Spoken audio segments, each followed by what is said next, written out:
आप देख रहे हैं रेड लाइन इस्लामाबाद स्टूडियो से लाइव। इस्लामाबाद टॉक्स का मामला अब वक्ती तौर पर आपको ख़त्म होता हुआ नज़र आ रहा है। टॉक्स ख़त्म नहीं हुई, सफारतकारी ख़त्म नहीं हुई, लेकिन इस्लामाबाद के अंदर जो हमारा ख्याल था, तज्ज़िया निगारों का ख्याल था और जो हमें उस वक्त एक हवा चलती हुई नज़र आ रही थी कि यहाँ पर एक हतमी डील फ़ौरी तौर पर हो जाएगी या कोई उसकी शक्ल निकल आएगी, वो मामला नहीं हुआ। जो इस्लामाबाद के अंदर ईरान के आखिरी एलची आए, इराक़ची साहब इनके फ़ॉरेन मिनिस्टर हैं, जो यहाँ से पाकिस्तान की हवाई सहूलत को इस्तेमाल करते हुए ओमान गए। अब वो मौजूद हैं रूस के अंदर और वहाँ पर उनकी पुतिन से मुलाकात हुई। फ़ॉरेन मिनिस्टर का पुतिन के साथ मिलना प्रोटोकॉल के हवाले से आपको इसके अंदर एक अदम तवाज़ुन नज़र आएगा, लेकिन जो मामलात वहाँ पर डिस्कस हुए वो इतने अहम थे कि इराक़ची साहब का और पुतिन का मिलना बनता था। वाशिंगटन की तरफ से इस तमाम बातचीत को बगौर देखा जा रहा है। ईरान कह रहा है कि अमेरिका ने जो तजवीज़ दी है वो अब हमारे रडार के नीचे है, उसका हम मुताला कर रहे हैं। अमेरिका ने ये कहा है कि हम ईरान के साथ प्रेस के ज़रिए डिप्लोमेसी नहीं करेंगे, जिससे मुराद ये है कि बहुत सारी बातें जो अंदर खाने हो रही होंगी वो शायद प्रेस के ज़रिए सामने नहीं आए। लेकिन हैरान कुन बात यह है और सितम ज़रीफ़ी भी है कि जो मुल्क तमाम काम प्रेस के ज़रिए करता रहा है वो कह रहा है कि हम बातचीत जो है वो प्रेस के ज़रिए नहीं करेंगे। साथ उन्होंने ये भी कहा है कि आबनाए हुर्मुज़ को हर हाल में खोलना होगा। ईरान का मानना ये है कि आपको खोलना होगा आबनाए हुर्मुज़ को, तब जाके हम न्यूक्लियर मामलात के ऊपर बात करेंगे। इस्लामाबाद के अंदर जो बातचीत हुई, पाकिस्तान ने क्या खोया क्या पाया, इस्लामाबाद के अंदर जो मामलात तय हुए, क्या वो इस्लामाबाद में आकर ही डील में कन्वर्ट होंगे या डील के लिए कोई और स्टेज सजेगी, इसके ऊपर हमारे पास तज्ज़िया निगार मौजूद है। उनका तारफ़ करवाने से पहले हम आपको बता दें कि हमारे पास वाशिंगटन से इदरीस अली साहब मौजूद हैं, सहाफ़ी हैं, रॉयटर्स के और नेशनल सिक्योरिटी कॉरेस्पॉन्डेंट हैं जो पेंटागन को कवर करते हैं। और इनसे हम शुक्रिया अदा करते हुए ये बात करेंगे कि डोनाल्ड ट्रंप के ऊपर जो नाम नहाद हमला हुआ उसके बाद वाशिंगटन में क्या बातचीत हो रही है, ये बहुत बड़ी खबर है। क्या डोनाल्ड ट्रंप के पास बहुत ज़्यादा सपोर्ट आ गई है, लोग उस बंदे के बारे में क्या बात कर रहे हैं? तो इदरीस साहब का बहुत शुक्रिया। नाज़रीन, इसी प्रोग्राम में हम शकील अहमद से बात करेंगे। पाकिस्तान के मुआशी मसाइल आज स्टेट बैंक की रिपोर्ट ने उजागर कर दिए। जो तवक्को की जा रही थी कि आज मॉनेटरी पॉलिसी का रेट जो है वो शायद पुराना ही रहे, इन्फ्लेशन के रेट के मुताबिक उसमें इजाफा कर दिया गया। बिज़नेस कम्युनिटी उसमें खुश नहीं है। हमारे डेफिसिट्स के भी मामलात हैं। तो स्टेट बैंक जो बैरूनी मामलात से हमारी मईशत मुतासर हो रही है, इसके ऊपर क्या बात कर रहा है, शकील अहमद हमें बता रहे होंगे। स्टूडियो में हमारे पास जो मेहमान मौजूद है उसमें सैयद बाकिर सजाद साहब मौजूद हैं, सहाफ़ी हैं, रोज़ानामा डॉन की तरफ से। साकिब तनवीर हैं जो एडिटर इन चीफ़ हैं पाकिस्तान टीवी डिजिटल। अनस मलिक हैं bureau chief Asia one news Pakistan की तरफ से। और सुमेरा खान नुमाइंदा ख़ुसूसी समाज टीवी। आप चारों का बहुत शुक्रिया जी। Let's talk to Idris. Idris, आपको उस हॉल में होना था, आप मुझे बता रहे थे आप शायद 10 साल से उस हॉल में जा रहे थे, तो ज़रा रिकॉल कर दीजिए कि ये हॉल क्या है, डिनर कैसा था, ताकि ज़रा माहौल बन जाए सवाल करने का अगला। जी बताइए। जी नहीं, बिल्कुल आप सही कह रहे हैं। ये देखें, ये जो हॉल है ये होटल समझे जाए, हिल्टन होटल। और ये जिस जैसे पाकिस्तान में हो ना कि कोई प्रेसिडेंट आ रहा है, वाइस प्रेसिडेंट आ रहा है, तो पूरा होटल बंद किया जाता है। इधर बिल्कुल नहीं होता ये, बल्कि जो रेगुलर गेस्ट हैं वो पैसे दे के आके उसी रात उसी होटल में रह सकते हैं। तो आप जैसे होटल एंटर करते हैं, लॉबी में सब लोग, कोई भी आम आदमी विदाउट सिक्योरिटी चेक घूम रहा होता है। और जब आप 2 फ्लोर नीचे जाते हैं उसके बाद एक और हॉल होता है। उस हॉल में एक साइड पे पार्टीज हो रही होती हैं, डिफरेंट न्यूज़ ऑर्गेनाइजेशंस, रॉयटर्स कह लें, वॉल स्ट्रीट जर्नल कह लें। और फिर अगर आप दाएं हाथ पे देखें तो फिर सिक्योरिटी चेक शुरू होती है, जहां आप एंट्री लेते हैं एक्चुअल जो बॉल रूम है जहां ये डिनर होता है। तो आप काफ़ी हद तक आप जा सकते हैं इस इंस्टेंस में गन के साथ without any security checks. I think ये काफ़ी एक अनोखी चीज़ है इस होटल में। और आई थिंक क्वेश्चन, अब सवाल पूछे जा रहे हैं कि इतना बड़े होटल को पहली बार बंद क्यों नहीं किया गया, और उनने जो सिक्योरिटी चेक पॉइंट है वो शुरू में क्यों नहीं लगाए, इतने आगे जाके क्यों लगाए। आप 9 साल से जा रहे हैं, 10वें साल भी आप जाते अगर आप पाकिस्तान से ना ट्रैवल कर रहे होते। तो इससे पहले के जो सिक्योरिटी अरेंजमेंट्स होते हैं, अगर सदूर वहाँ पर कभी मौजूद हुए, तो उनमें और इन सिक्योरिटी अरेंजमेंट्स में आपको फ़र्क नज़र आया? देखिए एक चीज़ इंपॉर्टेंट है कि जो ये कॉरस्पॉन्डेंट्स डिनर है उनकी सिक्योरिटी 10 साल से जो मैं जा रहा हूँ ये सेम ही रही है, मगर एक चीज़ बदली है। आप देखें प्रेसिडेंट ट्रंप पे ज़िंदगी पे अब जो 2 अटैक हो चुके हैं, तो मेरे ख्याल से अगर मैं देख रहा हूँ मैं समझूं कि चले 2 अटैक हुए हैं, शायद सिक्योरिटी और टाइटन हुई, मगर टाइटन बिल्कुल नहीं हुई। और ये मेरे लिए एक बड़ी अनोखी बात है कि अटैक होने के बावजूद इतने थ्रेट होने के बावजूद फिर भी उनने सिक्योरिटी नहीं बढ़ाई। तो मेरे ख्याल से मैं और मेरे दोस्त यही बात कर रहे थे कि अगर हम लोग होते इधर और हम लोग सिक्योरिटी के चार्ज में होते तो हम लोग मेरे ख्याल से सोचते कि देखो थ्रेट हाई है, अलर्ट हाई है, मे बी सिक्योरिटी ज़्यादा बढ़ानी चाहिए थी। और ये भी एक चीज़ याद रखने की ज़रूरत है कि सिर्फ प्रेसिडेंट ट्रंप नहीं थे, वाइस प्रेसिडेंट JD वैंस भी थे और प्रेसिडेंट ट्रंप की पूरी कैबिनेट उधर थी। तो मतलब आप देखें जो भी इंडिविजुअल्स गवर्नमेंट को चलाने के लिए थे वो सब इकट्ठे एक कमरे में थे और फिर भी सिक्योरिटी ऐसी थी। और जिसने सिक्योरिटी मुहैया करनी थी कैश पटेल, वो भी उधर ही था। वो भी उधर ही था। आप डिफेंस सेक्रेटरी देख लें जो ईरान में जंग चला रहे वो भी उधर ही थे। अटॉर्नी जनरल जस्टिस डिपार्टमेंट के वो भी उधर थे। और माइक जॉनसन जो स्पीकर ऑफ द हाउस जो थर्ड इन लाइन कहते हैं ना सक्सेशन, वो भी उधर ही थे। तो मतलब बड़ी अनोखी चीज़ अगर आप सोचें। तो ये कौन बंदा था जिसने ये हरकत की? इसके बारे में क्या पता चला? इसके नज़रियात क्या थे? कौन है ये? देखें ये कोल टॉमस एलन 30 साल का है, कैलिफोर्निया से है और ये काफ़ी पढ़ा लिखा है। इसने अपना अंडर ग्रेजुएट भी किया है कैलिफोर्निया यूनिवर्सिटी से और कैलटेक से अपना हायर एजुकेशन किया। तो ये कोई ऐसा कोई रैंडम सा बंदा नहीं था, इसने काफ़ी सोच समझ के ये किया था। और जो हमें जो इत्तला मिली है और जो मीडिया रिपोर्ट्स है कि इसने अपना एक मैनिफेस्टो भी लिखा था और इसका जो मैनिफेस्टो था इसने अपने भाई बहन और पेरेंट्स को 10 मिनट अटैक से पहले भेजा। और उस मैनिफेस्टो में ये कहता था कि ये जो ट्रंप एडमिनिस्ट्रेशन है ये जो कर रहा है ये बहुत ही ख़राब है और इसलिए मैं ये अटैक करने जा रहा हूँ।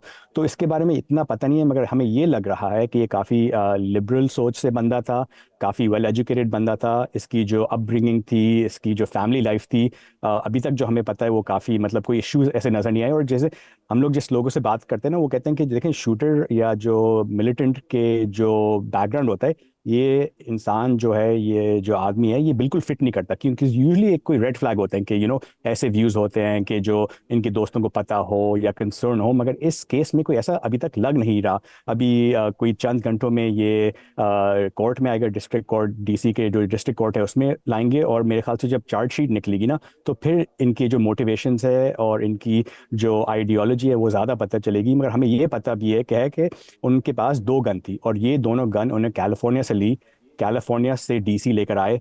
उसी रात या एक रात पहले उनने होटल में चेक इन किया और किसी ना किसी तरह से ये 2 गन अपने होटल रूम जो 10वीं फ्लोर पे थी वो लॉबी में लाए और किसी ने नहीं देखा। बिल्कुल आखिर में ट्रंप को इसका फ़ायदा हुआ या नुकसान हुआ अभी तक जो बातचीत चल रही है वाशिंगटन में? जी, ये आपने बड़ा एक अच्छा क्वेश्चन पूछा है और इसके अंदर बड़ा डिबेट है। एक जो फैक्शन है वाशिंगटन में कह रहा है कि ये प्रेसिडेंट ट्रंप को बहुत ज़्यादा बेनिफिट करेगा क्योंकि ये इनका जो एक मसाया सा एक व्यू पॉइंट है ना, मसाया सी जो इमेज इनने बनाई हुई है ये उनके लिए और बेहतर होगी कि देखें लोग हमें मारने की कोशिश करते हैं मगर किसी ना किसी तरह से प्रेसिडेंट ट्रंप बच जाते हैं। तो यही एक कंक्लूजन है कि कोई बहुत ही बिब्लिकल वजह से ये बचते रहते हैं। एक और ये सोच है कि देखें पॉलिटिकली स्पीकिंग प्रेसिडेंट ट्रंप के खिलाफ 2 अटैक हुए हैं, वो दोनों अटैक बचे हैं और तीसरी बार ये जो शूटर है वो इतनी पास नहीं आया था। तो मेरे ख्याल से ये जो दूसरा फैक्शन है ये कह रहा है कि क्योंकि ये शूटर पास नहीं आया, क्योंकि ये डिनर में था जहाँ सहाफ़ी थे, इनके लिए इतनी शायद सिंपैथी नहीं हो इस टाइम। तो अब ये आई थिंक मेरे ख्याल से नवंबर में ही पता चलेगा कि इनकी जो पोल रेटिंग्स है ये शूटिंग की वजह से भरेंगी या वैसी ही रहेंगी। अब पता नहीं नवंबर तक ये गोलियों की गूंज बरकरार रहती है नहीं रहती है। आपका बहुत शुक्रिया, आपने हमें ज्वाइन किया। स्टूडियो में आ जाते हैं जी। डोनाल्ड ट्रंप से मुतल्लिक हमारे पास भी बड़ी मवाद है बात करने को। ज़रा हम पूछ लेते हैं साफ़ी जो बड़े करीब से इसको कवर करते रहे हैं तमाम इस्लामाबाद टॉक्स को और इन्स एंड आउट्स और हाइज एंड लोज। तो बाकर क्विकली पाकिस्तान ने क्या लिया इस सारे मामले से? पाकिस्तान ने जो मेरे ख्याल में एक at the cost of reputation ये कहना चाहिए कि पाकिस्तान पहले एक सिक्योरिटी प्रोवाइडर के तौर पे देखा जाता था ना। जहाँ भी जाते थे काउंटर टेररिज्म कोऑपरेशन, चाहे यूनाइटेड स्टेट्स हो चाहे सऊदी अरेबिया जो हमारे मेन पार्टनर्स हैं, जब आप चाइना के साथ भी बात करते थे तो डिफेंस की उस एंगल से करते थे। Now you are being presented as a regional stabiliser. तो that is the main net gain for Pakistan in this whole scenario. उसके अलावा पाकिस्तान की डिप्लोमेटिक लीवरेज थोड़ी सी बढ़ गई है, प्लस जो एक हम हमेशा से सॉफ्ट इमेज की क्राइसिस में रहते थे, आई थिंक उसमें भी काफ़ी फ़र्क पड़ा है, क्योंकि लोग अब पॉजिटिवली जो बाहर से भी लोग बात कर रहे हैं पाकिस्तान को, तो उस जो एक हम क्राइसिस में रहे हैं तकरीबन 2-2.5 डेकेड से, तो उससे हट के अब ये देख रहे हैं कि जी पाकिस्तान के पास डिप्लोमेटिक क्लाउट भी है, पाकिस्तान के पास यह है कि जो मेजर जो कॉन्फ्लिक्टिंग पावर्स हैं उनको साथ लाने की भी उसके पास कन्वीनिंग पावर भी है, क्योंकि आजकल के इस दौर में जहाँ पे कितने ज़्यादा कॉन्फ्लिक्ट्स हो गए हैं, तो ये चीज़ के आप कॉन्फ्लिक्टिंग पार्टीज़ को एक टेबल पे लाएं, this is I think very unique. Unique तो है, लेकिन जो तवक्कुआत थी अनस के यहाँ पर ही डील होगी, तो अभी तक तो नहीं हुई, और लोगों का हम तो बड़े मुंतज़र रहे, आप सब भी मुंतज़र रहे। आज भी हम सरेना होटल गए थे, अब तो खैर सरेना होटल की कोई तस्वीर नहीं खींच रहा, और वहाँ पे जो हैं वो गोरी चमड़ी वाले घूम रहे थे, मुझे उन पर तरस भी आ रहा था, 2 के वीज़े एक्सपायर हुए थे। So the great story, but culmination point नहीं आया। बहुत बहुत शुक्रिया Tala Sahab for having me on the show. मेरे ख्याल से वो कल्मिनेशन पॉइंट आएगा। अभी जो बिगर पॉइंट जिसकी वजह से नेगोशिएशंस नहीं हो सके, मेरे ख्याल से दोनों पार्टीज इस बात को बहुत अच्छी तरह रियलाइज़ करते हैं कि इन पर्सन नेगोशिएशंस के स्टेक्स काफ़ी ज़्यादा होते हैं, उम्मीदें बढ़ जाती हैं, और अगर कोई डाइवर्जिंग पॉइंट है, कोई ऐसा ब्रेक अवे पॉइंट है, तो वो अब वो नहीं लाना चाहते उसके ऊपर कि कोई ब्रेक अवे पॉइंट के ऊपर वो किसी तरह चले जाएँ कि जहाँ से फिर एक बार मायूसी हो और फिर चेमागोइयाँ निकलें। तो इसीलिए बैक चैनल नेगोशिएशंस जो हैं वो प्रेफर की जा रही हैं। 18 घंटे की flight, I don't think so कि कोई ये कोई वाइबल रीज़न है। उनकी तो एडवांस टीम्स ही इतनी सारी फ़्लाइट्स के ऊपर आई, तो 18 घंटे की flight was not a reason. मेरे ख्याल से जो प्रेसिडेंट ट्रम्प ने खुद ये बात कही कि पहले उन्होंने एक प्लान दिया जो हमें समझ नहीं आया, फिर हमने मुज़ाकरात से इनकार कर दिया, तो 10 मिनट बाद उन्होंने दूसरा प्लान भेजा। मेरे ख्याल से जो प्लान्स हैं और जो तफीज़ा तलब मसाइल हैं, जिसमें सबसे बड़ा मसला यूरेनियम का है, और आज भी जो तस्वीर हमने देखी, जो उनकी मुलाकात हुई, उसमें 4 लोग बैठे हुए हैं, एक उनके ट्रांसलेटर हैं, एक उनके एम्बेसडर हैं, और एक डिप्टी फॉरेन मिनिस्टर हैं, और वो डिप्टी फॉरेन मिनिस्टर जो न्यूक्लियर नेगोशिएशंस को डील करते हैं।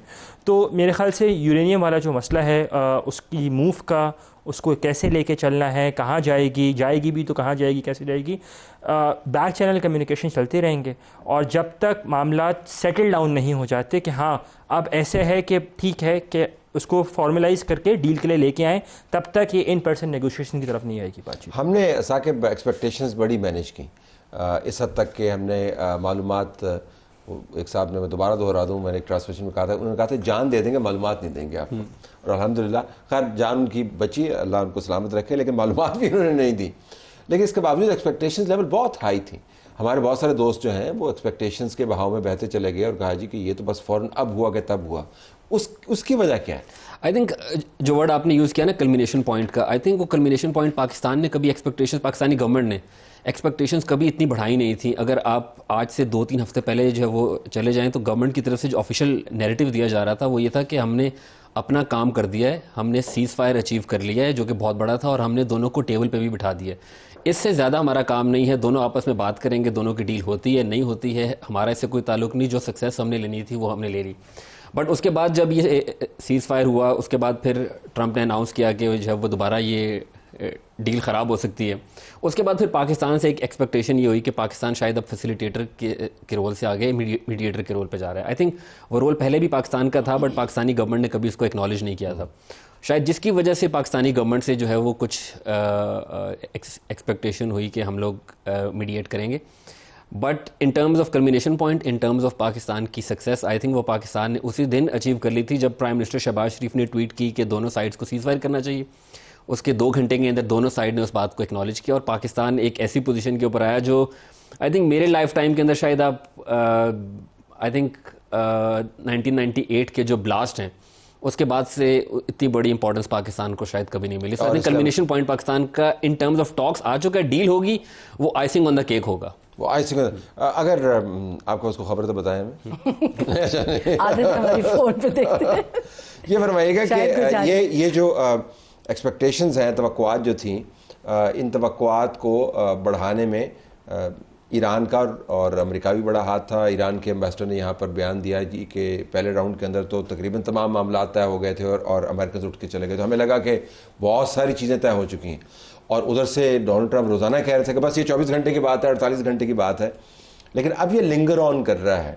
तो अमन तो है, लेकिन जंग के बादल अभी मौजूद हैं। आपकी असेसमेंट्स क्या हैं जो इन लोगों से आप बात कर रहे थे? थिंक कि कॉन्फ्लिक्ट इज़ अ पॉसिबिलिटी, या अब वो जो हमने अचीव कर लिया उसके बाद कॉन्फ्लिक्ट होने का नहीं? तो साहब आई थिंक कॉन्फ्लिक्ट की तरफ अब दोनों का दम खम नहीं है, नहीं जाना चाहेंगे दोनों। फिर पाकिस्तान बीच में है, ख़ास तौर पे एक बड़ा एक वाइज डिसीजन है, अगर वो फील्ड मार्शल का भी है या अमेरिका का भी है, ईरान का भी है, या अगर तीनों का है, पाकिस्तान और इन दोनों ममालिक का, कि let's keep it shuttle diplomacy online via hotlines. जैसे पहला सीज़ फायर हुआ था वो वाया हॉटलाइन हुआ था, आपको याद होगा, यहीं से इसी स्टूडियो से खबर ब्रेक की थी आपने, और वो सक्सेसफुल भी रहा। I think they decided to get rid of media, get rid of social media. Everybody was just creating a hype के अभी सेकंड राउंड है, थर्ड राउंड है, फोर्थ राउंड है, देन साइनिंग सेरेमनी है। तो आई थिंक टेबल लगे हुए हैं, कैमरे मौजूद हैं। आई थिंक खामोशी इज बेटर आंसर। और मुझे ये लगता है कि जिस तरह चाइना समिट की तारीख करीब आती जाएगी, they will try to get rid of the whole scenario. और मुझे एक छोटी सी शरारत इसमें यह भी लगती है कि President Trump would not give this credit and trophy to anyone, even his own son in law. वो चाहेंगे कि ये बात बन जाए और वो अचानक किसी तरह किसी भी अगर ट्रंप ने करना होता तो वो डेट खुद तय करते। तो ईरानियंस भी तो बीच में मौजूद है ना, उनको तो डिप्लोमेसी की सिलौत तरफ जारी है। उनका ईरानियंस का मानना ये है कि उनके पास एक यूनिक अपॉर्चुनिटी है कि ट्रंप के लिए डोमेस्टिक प्रेशर इतना बढ़ाया जाए कि ये मिड टर्म्स जिनका इदरीस जिक्र कर रहे थे वो हार जाए, और ये हार जाता है, इसकी जमात हार जाती है, उसके बाद इम्पीचमेंट जो है वो इसकी तो वो तो पत्थर पर लकीर है। सो ईरानियंस का आपके ख्याल में असेसमेंट क्या है? वो जल्दी इसको क्लोज करना चाहेंगे या उनका है कि ज़रा लिंगर करें, उनके ऊपर डोमेस्टिक दबाव ज़्यादा बढ़ाएं? नहीं, देखिए अब इसकी जो ये चीज़ आ जाती है स्ट्रेट ऑफ होर्मुज़ के ऊपर, कि अमेरिकन असेसमेंट जो थी जब उन्होंने ब्लॉकेड लगाया, और ब्लॉकेड आपको पता है कि उसकी ये जब नेगोशिएशन स्टार्ट हो गई उसके बाद 13 तारीख से इफेक्ट में गया। तो अमेरिकन असेसमेंट ये थी कि हम इकोनॉमिकली स्ट्रेंगुलेट करेंगे ईरान को, हम अपनी एस्केलेशन की एक पोजीशन रखेंगे कि जिस वक्त हम चाहेंगे ईरान को हिट करेंगे। 3 उन्होंने कैरियर्स लगा दिए, लेकिन ईरान ने इस चीज़ को फोर्सी किया हुआ था। उन्होंने बहुत ज़्यादा तेल पंप आउट करके, आपने अगर उन दिनों की खबरें पढ़े, 190 मिलियन बैरल उन्होंने चाइना पहुँचा दिया था। अच्छा, फिर उसके बाद फिर आप देखें 13 मुल्क के बॉर्डर्स तकरीबन लगते हैं ईरान को, ना कोई मैरीटाइम में 7 और 6 मेरे ख्याल में डायरेक्ट बॉर्डर्स लगते हैं। तो लैंड रूट्स के ज़रिए भी वो अपना सप्लाईज को कर रहे हैं। जो अमेरिकन असेसमेंट है उसमें यह है कि जैसे आज भी आपने कल शायद पढ़ा, ट्रंप ने कहा कि 3 दिन में इनकी पाइपलाइंस फटना शुरू हो जाएंगी क्योंकि वो प्रोडक्शन को कंट्रोल नहीं कर सकेंगे। तो ये जो ये गलत जो किस्म नहीं, ये जो गलत असेसमेंट्स हैं ये ट्रंप को एक उसमें धकेल के जा रही हैं। और जहां तक आप बात कर रहे हैं स्ट्रेट ऑफ होर्मुज़ की, इसकी पॉलिटिकल कॉस्ट भी है, इकोनॉमिक कॉस्ट भी है। इकोनॉमिक कॉस्ट दोनों मुल्क बर्दाश्त कर रहे हैं, पॉलिटिकल कॉस्ट ट्रंप बर्दाश्त कर रहा है कि जितना ये प्रोलॉन्ग होगा तो इतनी उसको, यानी कि पंप के ऊपर जब एनर्जी प्राइसेस या पेट्रोल गैस प्राइसेस बढ़ेंगी, दिस विल सैप वो जो होगा दी सेंटिमेंट। और अभी जो यूनिवर्सिटी ऑफ मिशिगन का जो कंज्यूमर सेंसिटिविटी इंडेक्स है, that's the lowest in the recent crisis. आपको कोविड देख लें, आप उसका देख लें, यूक्रेन की वॉर देख लें, इट्स 49 और या 47% है। Plus Commonwealth Bank of Australia ने कहा है कि America would back down first. So जो ईरानी असेसमेंट है, जो मैं अभी आज भी कहीं पढ़ रहा था, कि वो 45 डेज मैक्सिमम ये रख सकता है। तो अगर जो उससे ज़्यादा जो ट्रंप के 3 दिन है, लेकिन 45 और थोड़ा सा वो जो बाकी 2 पॉइंट्स डिस्कस हुए तो उसमें थोड़ा सा इनपुट देना चाहता कि जो वहाँ पे न्यूक्लियर फाइल तो ज़रूर डिस्कस हुई होगी, क्योंकि this is one of the main issues. जो वहाँ पे एक इम्पॉर्टेंट आदमी बैठा हुआ था वो उनके GRU का चीफ था, जो इंटेलिजेंस चीफ है। और आपको पता है कि कुछ दिन पहले उनकी नेशनल जो सिक्योरिटी काउंसिल है, उन्होंने ईरान को वार्न किया कि जी ये दोबारा एक जंग शुरू कर सकते हैं, एस्केलेशन हो सकती है, it's not completely off the table as yet. तो यकीनन वो एस्पेक्ट भी डिस्कस हुआ। इन्होंने इंटेलिजेंस सपोर्ट भी दी ईरान को, टारगेटिंग में असिस्टेंस दी, डिप्लोमेटिक शील्डिंग की। तो they must be looking at beyond the cease fire कि किस तरह से हम करना है। लेकिन अनस इसमें एक और ज़बरदस्त जाविया ये भी है कि जो खौफनाक तरीन हथियार है इसराइल और अमेरिका का, वो असैसिनेशंस का है, और उन्होंने बेदरेग उस हथियार को इस्तेमाल किया है। अब उन्होंने उस हथियार के ऊपर फ़िलहाल हाथ रखा हुआ है, लेकिन उसको इस्तेमाल नहीं कर रहे। इसराइल ने तो खैर डिक्लेयर किया है कि हम वेट कर रहे हैं इस चीज़ का। सो इन अ वे कहीं पर आपको लगता है कि अमेरिका भी चाहता है कि रशिया के साथ बातचीत हो, ओमान के साथ बातचीत हो, तो ये जो सिस्टम है ये डिसरप्ट ना हो? आपको लगता है बैक एंड अंडरस्टैंडिंग है ये? मेरे ख्याल से दोनों साइडों की, सिर्फ ईरान नहीं बल्कि अमेरिका की भी अंडरस्टैंडिंग है कि दोनों जंग लड़ सकते हैं लेकिन जंग जीत नहीं सकते। जंग लड़ना एक अलग चीज़ है, जंग जीतना, और जंग के मैदान में मॉरल विक्ट्री कुछ नहीं होती। या तो आप जंग एब्सोल्युटली जीतते हैं या आप हार जाते हैं। तो दोनों साइडों की असेसमेंट है और बड़ी फेयर असेसमेंट है, इसीलिए वो इस मामले को प्रोलॉन्ग नहीं करना चाहेंगे। और इसीलिए ये जो अभी भी डिप्लोमेटिक रूम जो ओपन हमें नज़र आ रहा है वो इसी का एक शाखसाना हमें नज़र आता है। लेकिन हैविंग सेड दैट, इसमें एक बड़ी इंटरेस्टिंग फैक्टर जो होगा मेरे ख्याल से स्ट्रेट ऑफ हॉर्मुज़ से ज़्यादा जो है वो न्यूक्लियर का जो फ्लैश पॉइंट बनेगा वो मैं अंतालिया में मौजूद था 10 रोज़ पहले, और वज़ीर ख़ारजा इसहाक़ डार ने अपने सेशन में यह बात कही कि 80% जो मसाइल थे वो 11 और 12 अप्रैल को जो बातचीत हुई थी उसमें हल हो चुके थे। उनके बकौल स्ट्रेट ऑफ हॉर्मुज़ का मामला, एसेट्स फ्रीज़ का मामला और सैंक्शंस का मामला ये हल हो चुका था, ये वज़ीर ख़ारजा इसहाक़ डार के बकौल पहले सेशन में। और 20% जो है अभी भी नहीं है, अभी भी मसाइल जो हैं जिनको स्टिच करने की ज़रूरत है। तो आप समझें कि 80% तो हल हो गए एक ही सिटिंग के अंदर, वो 20% के ऊपर कितना बड़ा गैप है कि आज हम 15-17 रोज़ बाद भी आज भी उसी के ऊपर ही बातचीत कर रहे हैं। मुझे ब्रेक लेना है, ब्रेक के बाद मैं आपके पास आऊँगा। सिर्फ ये जुमला कहते हुए कि जो अकाउंटेंट्स होते हैं ना अनस, वो स्टेटमेंट्स को रिकनसाइल बहुत अच्छा कर लेते हैं। और डार साहब so, मुझे वो ज़रा अकाउंटेंट है तो वो जब 80% कहते हैं और फिर 20% तो उसमें फिर ज़रा डिप्लोमेसी के अंदर वो मार्जिन्स कुछ और तरीके से असेस किए जाते हैं। ब्रेक लेते, ब्रेक के बाद वापस आते कि क्या अब जब दोबारा अगर इस्लामाबाद की तरफ रुख होता है डील के लिए और यहाँ पर मेज़ और स्टेज अगर लगता है तो क्या ये शहर दोबारा बंद हो जाएगा और हमने कुछ अपने इंतज़ामात के ऊपर भी रिव्यू करना है? ब्रेक के बाद।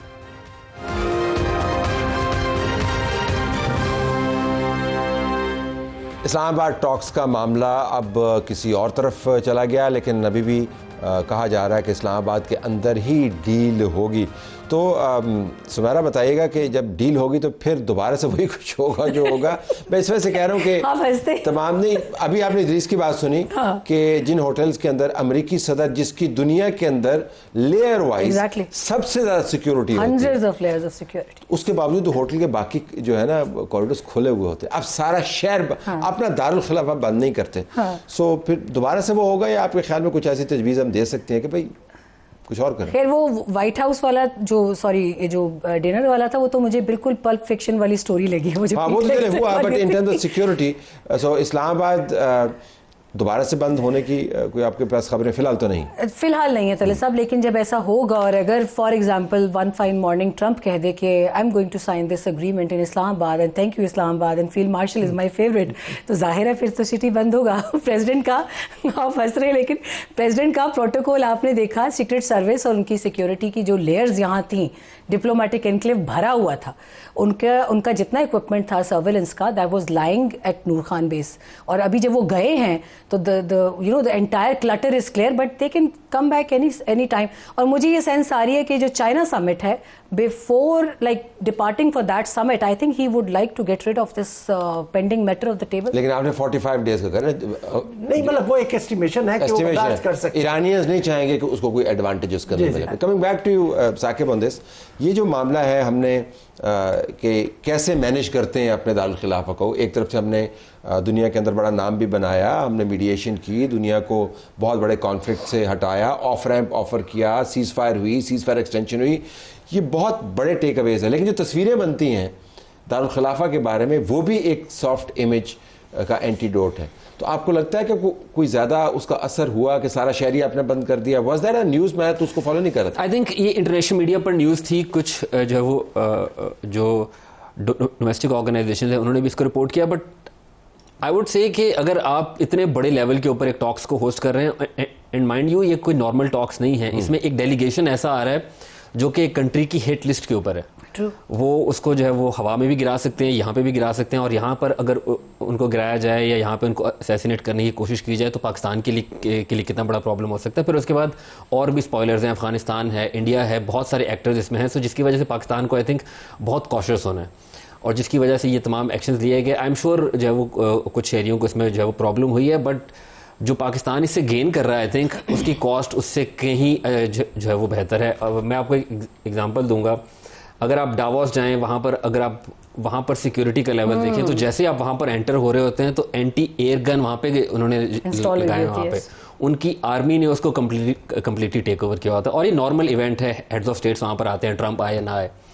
वहाँ पर अगर इतनी सिक्योरिटी है, जो कि स्विट्जरलैंड है, जो कि अपने आप को न्यूट्रल वेन्यू कहता है, तो फिर तो हम एक ऐसी जगह के ऊपर बैठे हैं जो इसको आप एक्टिव वॉर जोन ही कह सकते हैं। यहाँ पर ब्लास्ट आपको हर दूसरे महीने नजर आता है, यूएनजीए में जो एक्सपीरियंस करते हैं। सो आई थिंक ये इतनी कोई जो है वो गैर मामूली बात नहीं है। पाकिस्तान के स्टेक्स इस कॉन्फ्लिक्ट में काफी हाई हैं। अगर थोड़ा सा जो है वो शहर बंद भी हो जाते हैं तो हमें थोड़ा सा बर्दाश्त कर ही लेना चाहिए। ओके, चलो कर लेंगे बर्दाश्त अगर दोबारा। अच्छा, लोगों ने कोऑपरेट तो बहुत किया है वैसे, पीपल विल एक्चुअली। मैं रील्स देख रहा था जहां वो एंजॉय करना शुरू मैं रील्स देख रहा था, लोग दे एंजॉयड। मजबूरी का नाम शुक्रिया था। मैंने ऐसी रील्स देखी हैं कि लोग कह रहे हैं कि ये एक ऐसा रूट है जिसको हम बर्दाश्त कर लेंगे अगर इसे पाकिस्तान की वैल्यू इंटरनेशनल दुनिया के सामने बेहतर होती है। कुछ रील्स मैंने भी देखी हैं, उनका जिक्र मैं नहीं करना चाहता, लेकिन बाकी इसको वापस आपको लूज लिप्स कर सकता हूं। वापस ये सस्टेनेबल जो है, देखें ये इमेज, ये हाइप, टॉक्स के इर्द गिर्द ये मामला जब तय भी हो जाएंगे तो उसके बाद पाकिस्तान का स्ट्रेटेजिक एनवायरनमेंट हकीकत में कितना तब्दील हुआ है। क्योंकि मैं आज भी खबरें देख रहा था,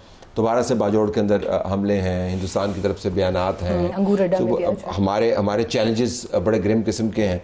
आपका ख्याल है कि ये जो हमारा एडवांटेज है, क्योंकि लोग ये भी बात कर रहे हैं, इसको हमें अपने दरीना मसाइल को हल करने के लिए भी इस्तेमाल करना चाहिए? नहीं, इसको हमें इस्तेमाल तो करना चाहिए, लेकिन इसका डायरेक्ट जैसे कहें कि हम डिविडेंड ये नहीं होगा कि अफगानिस्तान का मसला हल हो जाएगा या इंडिया के साथ हमारी टेंशन खत्म हो जाएंगी, बल्कि शायद एग्रीमेंट तो हमने ईरान के साथ बना लिया, एक तो निकला बाईपास कर लिया। मैं कॉन्फ्लिक्ट की बात कर रहा हूं। हाँ, कि अफगानिस्तान का जो कॉन्फ्लिक्ट है automatically it won't go away. इसी तरह इंडिया के साथ एग्रेवेट होने का खतरा है, कम होने का खतरा नहीं, क्योंकि you are now in competition for focus in Washington, तो वो भी आपका एक मसला है। तो ये मसले जाएंगे नहीं, लेकिन जो चीज़ अभी इन्होंने साकिब साहब ने कही वो एक एक्सक्यूज़ ज़रूर है, एक रीज़न है, रैशनल है उसका कि जी आप इस तरह से कर दें। लेकिन we also had an opportunity के act as a normal country, वहाँ से उनको वहाँ से उठाएं हेलीकॉप्टर में, जहाँ पे आपने सिक्योर किसी कंपाउंड में जहाँ भी करना है उसकी सिक्योरिटी नॉर्मल कंट्रीज ऐसे ऑपरेट करती हैं जब बड़े लेवल के डेलीगेशन आते हैं। वो है, लेकिन हमारे पास हमारी जो थी ना कि उसकी एक अपॉर्चुनिटी थी to act that we are acting as a normal country. I think we miss that. वो फिर एक बड़ा, मैं आपको एक और एग्जांपल देता हूं। मैं disagree with, sorry Saqib, I would disagree with Waqir भाई, बिकॉज द थिंग इज कि जब भी यूएस प्रेसिडेंट जहाँ पे अमेरिका इन्वॉल्व हो जाता है वहाँ पर प्रोटोकॉल उनके अपने ममालिक के लिए अलग होते हैं और दूसरे ममालिक के लिए अलग होते हैं। President Trump Greenland, vice president Greenland गए, प्रेसिडेंट ट्रंप कहीं ट्रैवल कर रहे हों, आप उस जगह की सिक्योरिटी, वो पूरा होटल खाली करा लिया जाता है, रोड बंद कर दिए जाते हैं। यूएनजीए के हालात अलग हैं यार, हमने भी समिट्स कवर किए हैं, मतलब नेटो के समिट्स में कवर करता रहा हूं, जब वॉर ऑन टेरर थी रेगुलरली सारे करता था, और ओबामा जाता था, नेशनल सिक्योरिटी समिट्स मैंने कवर किए। मैं आपको एक और एग्जांपल देता हूं। अभी जब प्राइम मिनिस्टर शहबाज शरीफ वाशिंगटन गए थे तो उनका एयरपोर्ट से लेकर उनके होटल तक कंप्लीट कॉर्डन ऑफ किया था। उनका जो कैवलकेड था उसमें तकरीबन 15 के करीब सिक्योरिटी की गाड़ियां, अमेरिकी सिक्योरिटी गाड़ियां थी, इसको कंप्लीट कॉर्डन ऑफ किया। और ये एक ऐसा मुल्क है जहां पर सिक्योरिटी का इशू नहीं है। हमारा मुल्क ऐसा है जहां पर बहुत ज्यादा सिक्योरिटी का इशू है और वहां पर आपको कॉशियस होना पड़ता है। बन सकता है, बनाया जा सकता है। इसलिए तो कोयटा होटल सारे बेचारे। Final word from you. आप फॉरेन मीडिया से भी आपकी बड़ी बातचीत होती रही कन्वेंशन सेंटर में, तो कोई क्या what was their image, if you could sum it up Pakistan के बारे में? तो बहुत लोग आए, बहुत अरसे के बाद आए थे फॉरेन मीडिया। कुछ तो आपके बहुत पुराने कॉलीग्स थे, मेरी निक रॉबर्टसन से काफ़ी डिटेल में बात हुई। He was stunned actually, he was shocked. I think Saqib की टीम से भी उनकी काफ़ी डिटेल में बात हुई। इसमें से शॉक्ड थी। He was positively shocked. I should cover it up again. He was positively shocked. जैसे एक अच्छा भी लगा देखकर कि मुल्क के हवाले से वो बंदा जो कॉन्फ्लिक्ट ही कवर करता रहा यहाँ पे, उसको ये लेबलिंग, ये रीब्रांडिंग देखकर अच्छा लगा। फिर the entire foreign media cloud in JCC, they were saying that I mean starting from the food to the highest security level, the shuttle service between the hotel and the JCC, I think everyone was okay with that. 5 seconds और just Pakistani journalist के अलावा, but सिर्फ agreement miss किया उन्होंने, कहा signing हो जाए। Just to add, जो फैसिलिटीज थी मेरे ख्याल से नेगोशिएशन जब आप कवर करते हैं वहाँ पर it's not a sporting event, वहाँ पर इसी तरह होता है। और हाइप की जो आपने बात की, पाकिस्तान से ज़्यादा हाइप मेरे ख्याल से अमेरिकी सदर ने इसकी खुद बनाई कि कभी वो अपने रिपोर्टर को कहते हैं कि आप रुक जाएं, फिर कहते हैं JD वैंस आ रहे हैं, फिर कहते हैं जी डील होने वाली है। कैटलिन जो है वो तो अब सुपरस्टार बन गई है। I have to leave it there. ये बड़ा एक दिलचस्प एपिसोड है, लेकिन मुझे लगता है कि इसकी आखिरी किस्त अभी हमने नहीं देखी और ऐन मुमकिन है कि आखिरी किस्त पाकिस्तान के अंदर ही हम देखें। प्रोग्राम हमारा जारी।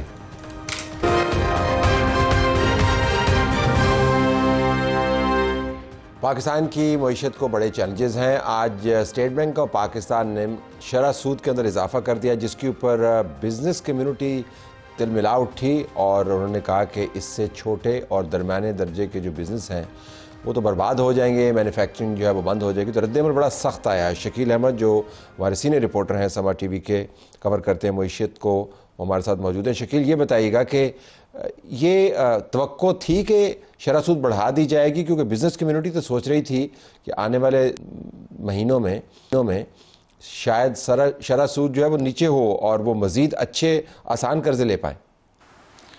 बहुत शुक्रिया तलत साहब। पहली बात तो ये है कि ये आइसोलेशन में नहीं हुआ। आज से ठीक 1 महीना पहले जब हमने IMF के साथ स्टाफ लेवल एग्रीमेंट किया, उसमें स्टेट बैंक ऑफ पाकिस्तान ने लिख के उनको दिया था कि अगर इन्फ्लेशन बढ़ी, महंगाई का दबाव बढ़ा, तो पॉलिसी रेट में इजाफा किया जाएगा था। ये वर्ड यूज़ किए गए थे और उसी के अकॉर्डिंगली आप देख रहे हैं कि मिडल ईस्ट क्राइसिस की वजह से प्राइसेस बढ़ी हैं पाकिस्तान में, एनर्जी प्राइसेस ऊपर गई, उसके बाद इन्फ्लेशन रेट ऊपर गया। तो पहली बात तो ये है कि ये आइसोलेशन में नहीं था। दूसरी बात ये है कि जो आपने कहा कि एक्सपेक्टेशन ये थी कि शायद ये बरकरार रहे और अगर ज़्यादा से ज़्यादा इंक्रीज़ होगा तो 50 बेसिस पॉइंट का होगा, लेकिन ये सरप्राइज़ था बिजनेस कम्युनिटी के लिए कि 100 बेसिस पॉइंट का इजाफा कर दिया गया। अब होगा क्या? होगा ये कि इससे इन्फ्लेशन बढ़ेगा और साथ साथ कास्ट ऑफ डूइंग बिजनेस बढ़ेगी, लोगों का कारोबारी लागत बढ़ जाएगी और उससे होगा कि जो लोग प्लान कर रहे थे कि एक्सपेंशन करेंगे, पॉलिसी रेट नीचे आएगा, कारोबार को वसअत देंगे, लोगों को जॉब्स मिलेंगी, रोज़गार मिलेगा, वो सिनेरियो नहीं रहा। तो चूंकि स्टेट बैंक ने खुद कह दिया है कि आने वाले महीनों में जो इन्फ्लेशन है वो चूंकि एक्सपेक्टेशंस हैं डबल डिजिट में रहेगा, तो इसलिए पॉलिसी रेट जो है उसमें इंक्रीज़ कर दिया गया है। लेकिन बिजनेस कम्युनिटी ने इसको रिजेक्ट किया है। उन्होंने कहा कि ये बहुत ज़्यादा है, इससे कास्ट ऑफ डूइंग बिजनेस बढ़ेगी। लेकिन पाइड जो कि एक सरकारी इदारा है, उसने सजेस्ट किया था कि इसको मेंटेन रखा जाए, कम ना किया जाए लेकिन मेंटेन रखा जाए। लेकिन आपको पता है हम IMF प्रोग्राम में हैं, तो IMF के साथ जो शराइत हैं उसमें ये बुनियादी शराइत है कि टाइट मॉनेटरी पॉलिसी रखनी है और उसी को सामने रखते हुए स्टेट बैंक की जो मॉनेटरी पॉलिसी कमेटी है उसने ये डिसीजन लिया आज। ये फरमाइएगा कि हमने इस्लामाबाद टॉक्स पर तो बड़ी बात की और उसके फ़ायदे भी हमने गिनवाए, लेकिन ये जो तमाम बहरान है जो चल रहा है अभी, उसका असर भी हमें नज़र आता है। स्टेट बैंक की तरफ से जो रिपोर्ट जारी की गई उसमें क्या बातें की गई? देखिए, उसमें जो स्नैरियो है फ्यूचर का तलत साहब, वो तो यही बताया गया है कि हम इकोनॉमी में टर्म यूज़ करते हैं स्टैगफ्लेशन, मतलब आपकी ग्रोथ सुस्त होगी और आपकी इन्फ्लेशन बढ़ेगी। तो ज़ाहिर है इससे ओवरऑल इम्पैक्ट आएगा, बिजनेस कम्युनिटी पे इम्पैक्ट आएगा, कंज्यूमर्स के ऊपर आएगा, परचेजिंग पावर जो है वो कम होगी। आगे आने वाले जो महीने हैं, कम से कम 6 माह, उसमें आप देखें कि मिडल ईस्ट क्राइसिस जो है वो अभी सेटल होता नज़र नहीं आ रहा। ठीक है, 7 अप्रैल से अब तक 20 दिन का गैप आ गया है जंग के अंदर, ये एक बहुत बड़ा रिलीफ है, इससे चीज़ें कुछ बेहतर हुई हैं। लेकिन प्री वॉर जो सिचुएशन थी उस तक वापस जाते हुए आपको कई महीने लगेंगे, हो सकता है 1 साल लग जाए, क्योंकि स्टेट बैंक अपनी रिपोर्ट में आज खुद कह रहा है कि अगले 1 साल के अंदर जो प्राइसेस हैं या इन्फ्लेशन रेट है वो 5 to 7% जो ओरिजिनल टारगेट था उसके करीब आएगा। लेकिन 6 से 8 महीने तो नज़र नहीं आ रहा, क्योंकि ये डबल डिजिट में होगा और इसका इम्पैक्ट ओवरऑल होगा बिज़नेस के ऊपर और ओवरऑल तमाम चीज़ों के ऊपर। और अहम बात यह है कि मिडल ईस्ट क्राइसिस भी अभी गैर यकीनी है, उसमें कोई चीज़ तय नहीं है हतमी तौर पे क्या होगा, गैर यकीनी की सूरत हाल है। अमेरिकन की स्टेटमेंट्स आ रही हैं, ईरानियंस की आ रही हैं, पाकिस्तान का रोल भी अभी चल रहा है बिहाइंड द सीन, लेकिन अभी तक श्योर किसी को नहीं है कि ये कितना अर्सा चलेगा। रिपोर्ट्स में ये क्लियरली कह चुका है कि इंटरनेशनल जो ग्रोथ रेट है वो 3.1% रहेगा। पाकिस्तान के जो टारगेट्स थे वो भी मीट होते नज़र नहीं आ रहे। तो सिचुएशन यही है, गैर यकीनी हालात के अंदर IMF ने, स्टेट बैंक ऑफ पाकिस्तान ने एक किस्म का प्रीएम्प्टिव किस्म का ये फैसला किया है कि आगे आने वाले जो अगर इन्फ्लेशन ज़्यादा होगी तो अभी से हम पॉलिसी रेट जो बढ़ा देते हैं ताकि डिमांड को कंटेन किया जाए और ताकि ज़्यादा आगे जाके इन्फ्लेशन ऊपर ना जाए। हालात ऐसे ही हैं जैसे शकील आपको बता रहे हैं और जैसा कि स्टेट बैंक ने बताया, मामलात अगर दुरुस्त होते हैं तो सेटल डाउन होते होते भी वक्त लगेगा और उसके अंदर 6 महीने तो कहीं गए नहीं। इजाज़त चाहते हैं, अल्लाह हाफिज़।